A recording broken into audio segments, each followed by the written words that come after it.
Welcome back to Kicking Balls FC. And today we're going to be looking at the Euros 2020 semifinals predictions. So before that, I actually wanted to talk about what went on in the quarterfinals before. How did it lead up to the semifinals? And I have to say, I'm glad I'm not a Vegas person, because if I was, I would lose so much money. But that's what I love about, the beautiful game. It's unpredictable. Even if like statistics, percentages says one thing, football and soccer could say another thing, and it's displayed on the field. So, I have to commend, those teams that went through to the semifinal. But again, some of it, maybe I was more wishful thinking in my part that it was going to happen this way. And I think with the games that happened in the quarterfinals, I actually got a little bit more information of what could end up being the final, just, putting it out there. So looking on what happened in the quarterfinals, I'm just going to go briefly what happened. So the first one, of course, you're seeing Italy versus Belgium.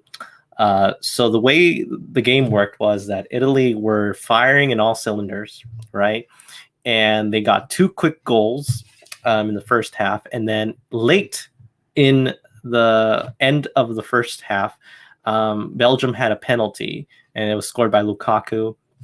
And I really thought that they were actually going to pull something off, like maybe, tie the game, have that, that those games that we saw in the round of 16 that, would amount to something. It would be a fight, but Italy's defense was pesky. And again, also that Belgium's attack, they were suspect. I think there wasn't enough, firepower. And I think Eden Hazard, was missed. And also Kevin De Bruyne, I don't think he was 100% fit to play. I don't know what the coach was thinking, because one day the coach says that Kevin De Bruyne would be back in the field, after, if they were to win, this quarterfinal. But I think the coach thought that, maybe this game was too important and maybe pushed Kevin De Bruyne a little too early to get in. And you can kind of see that he had some sort of aching on his legs, and it just wasn't there for him. And unfortunately, this Belgium golden generation is, it's running out of time, because they've been saying, Belgium's golden generation, and it's been going on. It started right after the 2010 World Cup, and then moving on to the 2014 World Cup, we kind of saw glimpses of that golden generation. And then we saw a bigger glimpse on the Russia 2018. And there wasn't anything to show for it. Yeah, they have all that talent, but talent can only take you so much. And if you don't capitalize these opportunities, you could lose it really easily. And, that's unfortunate. But, it is what it is. But Italy is surprising. Italy is the real deal from what I'm seeing, because there were moments where Italy is suspect on defense. I will have to say that even though Italy is relentless on attack, the defense needs to be worked on, because let me tell you, there was a better team, in the day, Italy would not move on to the semifinals, but credit to them, credit to their coach, and credit to their entire program, because, Italy turned it around immediately after they failed to qualify for the 2018 World Cup in Russia, because, the coach got fired, the president of the federation got fired, and, the whole program had to change immediately, because they did not want to waste, this talent that was emerging, this young talent. And it looks like it's paying dividends, because this coach sees the young talent, but also sees a little bit of veteran leadership that needs to be implemented on this team. So credit to him. And I want to hear what he's saying to the team, because every time I see him on, the TV, and you see that camera like zooming in and out of the team huddle, it's like everybody's just focused on his words, and it's just inspiring. It pumps you up. It fires the spirit inside you. And, that's what a lot of teams need sometimes. That you need that, igniter of a spirit to get the team going. but hopefully, other teams around the world are, listening in and tuning in and learning the lesson. So now going to Switzerland versus Spain. That one was very interesting because I really thought Switzerland had a chance, to win it, because they did win against France, the former World Cup champions, the current World Cup champions, that will defend their title. If they qualify, they should qualify in Qatar 2022. And but the penalties, man, the penalties were, it was tough seeing that. But what a game from Summers, man. The Swiss goalkeeper, was a beast in this game. It was because of him that Switzerland was still in this game, and I really wish that they paid, Summers back by winning the game. But going to penalties, I really thought that Switzerland had it in the bag, but they missed 3 straight penalties. And I thought that, from my understanding, that Europe is very good technically when taking penalties, but that's just me saying. But Spain took advantage of that, and now they move on. And let me talk about Spain, man. Luis Enrique, he knows how to rock them jeans, man, as a manager. But that Spain team has a young group of players as well. And, a lot of the young players that they've been talking crap about, they've been showing up. And he says, like, I'm not going to talk about the press. I'm not going to talk about what is being, like, some of their, the team's members in Spain's group have been getting, like, death threats, like their family got death threats. Like, come on, man. There is a thing that a lot of times that we put too much emphasis in sports, and there's a line that you shouldn't cross, and that's crossing the line. You should never threaten anyone's lives because of a game. It shouldn't be that way, and also there should be no room for racism as well in this game. You can't put death threats on you, on the player or on the family, and also racism that's out in the stands and also in, like, social media and stuff. But it's easy to control social media because you can just block it. But when it's happening, out there in the real world, it's really hard. But credit to Spain, man. Credit to Spain that they pulled through, and with the penalty shootout, now they have to face Italy for the semifinal. The next one was Ukraine versus England. Wow, what I have to say about this. I was so wrong about this game. The past 3 games, these 3 games, I was so wrong. I picked the wrong team to move on. But England took advantage of their opportunities. I'll say this. England, it might be coming home. The Euros might be coming home back to England. So there is something there to be said. I really thought England was going to have trouble breaking down this Ukraine team, but it wasn't no trouble whatsoever. The Ukraine took advantage, and Ukraine, I think they came a little disappointed because I think they started with a flat foot, because England immediately scored in the opening minutes, and that really dictated the game from going forward, because the Ukraine were so slow, on transitions, and they were so slow on getting into the final third and getting those shots on goal. So, they have no one to blame but themselves. And credit to England because they have a good, talented group. It just shows that, the group that surprised a lot in Russia 2018 was no joke, and it wasn't a fluke whatsoever. But a lot of times, like, their managers, the English manager, does a lot of questionable formations and a lot of questionable call-ups. But so far, even though they're questionable, they're paying dividends. So, England, this is their Euros to lose, I would say, because they play Wembley for the semifinals, and then in the final, England didn't have to travel that much. A lot of teams had to go with where they were playing. So, it's them to lose, and if they do lose, that there's going to be a lot of questions surrounding, because they had every advantage whatsoever. They didn't have to travel that much, and they had to play in their home stadium most of the time in the knockout rounds. Now going to the last one, Czech Republic versus Denmark. So that game I did get right, because I did say that Denmark are riding a momentum because of Christian Eriksen.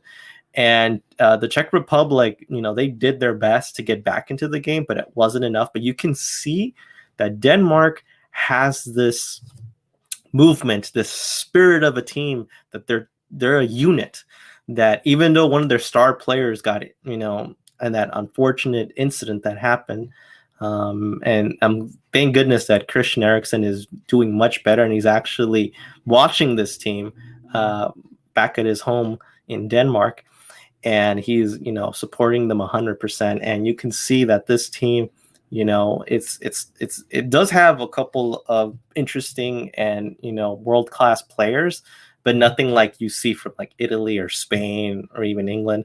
But this Denmark team, is no joke. They're a top 10 team for a reason in the FIFA rankings, and I can see them, making a surprise appearance on the European final, because the coach of Denmark did win the 92 Euros when he was a player for Denmark. So maybe he wants to do that thing again with his Danish team. So now looking forward to the semifinals. All right, so that's what we're coming here for, because I know it was a little longer, but I wanted to talk about a couple 10 minutes about these teams. So the first semifinal that we're going to look at is a Spain versus Italy. And I think that if I would put money on this game, and looking at the past games that I've seen, I'm going to say that Italy is going to win. I think Italy wins, and they're going to show why they were one of the favorites at the beginning of the Euros, because they have that team spirit. They have the manager that does those tactical adjustments at the right time.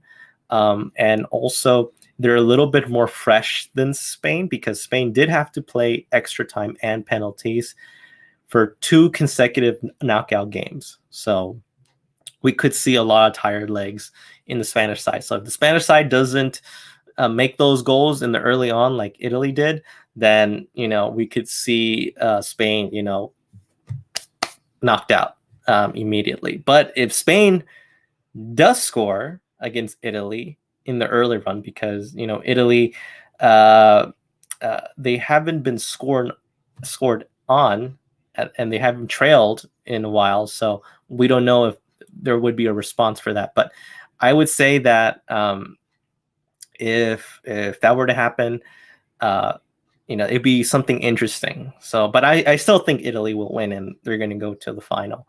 And I think that Italy is going to show up and show the world why they're not only Euro title contenders, but they could even possibly be World Cup contenders coming Qatar 2022.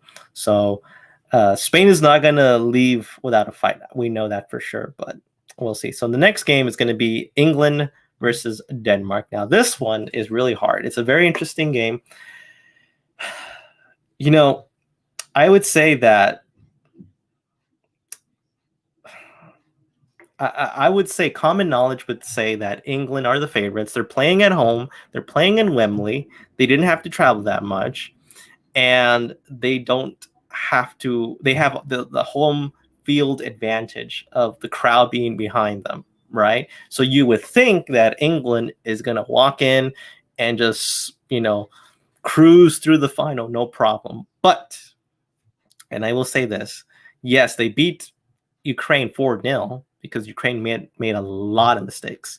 But I don't see this Denmark team making those same mistakes. This Denmark team will battle it out. They will use every last sweat and blood to make sure that this game is not easily won. And Denmark will make sure that if it's possible, they're going to make sure that they'll use any tricks up their sleeves to make sure they go in to the final. But in the end, I will say that England will win. England will win, but they will not win easily. They will, it will take a while for them, to dictate the game. They will be at home. Of course, they're going to have more possession of the ball. I do expect that, but I will say it's going to be a very tough win for England. It's not going to be an easy game because not only the entire country of Denmark is behind Denmark, but also all neutral fans around the world, even probably in other places of Europe, they're all behind Denmark. Denmark is the world's team for now in this Euros. But I will say England will win, unfortunately. But hopefully I am proven wrong, and then Denmark makes that magical run to the final and possibly win it. Because, you got to love those type of, fairy tales. I feel like this Denmark team, it reminds me of that Greece team that won the Euros in 2004. I just have that weird feeling that Denmark might surprise some people. They won't play beautiful football, but they will get the job done, right? So those are my predictions. So I would say that Italy is going to win, and then it's going to be England, and it'll be Italy versus England in the final. But again, hopefully, I'm hoping in my heart, because I'm thinking about my heart, that Denmark is going to win and going to the final. Hopefully I'm proven wrong, because if the last games tell me anything, is that you can't count this Danish team out of the park. So what do you think of my predictions? Do you think I'm right? Do you think I missed something? Do you think that maybe I'm underestimating a couple of teams? Because I know I underestimated a lot of teams back in my previous predictions for the quarterfinals. And also tell me, what do you think of possible streaming post-game analysis? I was thinking of doing something like that, especially for the final of the Euros. And also later today, I'm going to do my prediction for Copa America as well. I know I was supposed to do it yesterday, but for whatever reason, there were some technical issues that I couldn't fix. But I know, since we already know one of the finalists, let's just focus on the other semifinal game. But again, it's all for fun. So again, thank you guys for watching this stream, and thank you for the support, and for giving me tips, and for letting me know what to do. If you want to follow along the journey of Kicking Balls FC, you can watch my YouTube channel, also my Twitter page as well. So I'm always looking at anything that has to do with the global football. It doesn't matter where it is. It could be in Brazil, it could be in Mexico, it could be in Canada, US, England, Spain, Germany, Italy, Japan, Australia, you name it. I am there, because I'll tell you a funny story, that the way I got into the beautiful game, and it happened in 94, when the 94 World Cup happened in the US. And I didn't know anything about soccer, right? You're a 4-year-old kid. What do you know about, the beautiful game? But it was fortunate enough that, God gave me the blessing that I was born at the right time when the World Cup was being hosted here in the United States. And I remember watching Univision and watching all the games. And my parents actually took me and my sister to a World Cup a group game here in the Rose Bowl when the United States played Colombia. And that's when the U.S. beat Colombia 2-1, I believe. And it was frantic. I remember there were cars miles away. People wanted to get tickets, and tickets were really hard. But somehow my father was able to get these tickets from one of his friends. And when the first time I saw that, I just saw these huge stadiums, and I'm seeing these soccer stars. I see, the United States. I also was a big Brazil, fanatics that were just amazed by the way they played, because I saw a lot of Brazilian fans all the way. And I think one of the Brazilian fans gave me a Brazilian flag, a little flag. And I think that's probably when I fell in love with the game. And also another, I think, U.S. supporter, I think it was called the Sam's Army or something like that. I think they gave me an American flag. So I had a Brazilian flag and an American flag.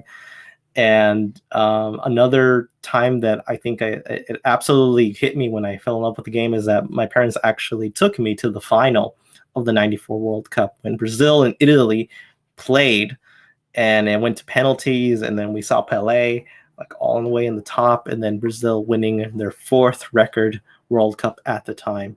And man, those were the memories. And I think ever since then, I fell in love with the game. I just wanted to end it in a good note because I just wanted to show you why I'm doing this and because why I love this game. And, you know, anywhere I go, I always try to pick up games. And I also want to see if there are any like local leagues or things to play at or pick up game, things like that. But again, watch Kicking Balls FC on my YouTube, on my Twitter. And I'm going to do more and more of these live streams when I am doing predictions. I'm hopefully going to do predictions for the Gold Cup coming up. And I haven't decided if I want to do Olympics yet. I'll see because I got to do more research on that. But I know for sure World Cup qualifying coming up. I can't wait. I'll be doing World Cup qualifying predictions and also post-game analysis when it has to do with the European continent, CONCACAF, South America, Africa, and even Asia, because you can't count any of these teams around the world off because they're in the World Cup for a reason, because they are that good. So thank you guys for joining me. Hopefully you enjoy the game. Hopefully that either Spain or Italy are the winners, either of them, whoever you support. And thank you guys. Make sure you subscribe, hit a like button, and write a comment below. All right. So take care, man. Peace.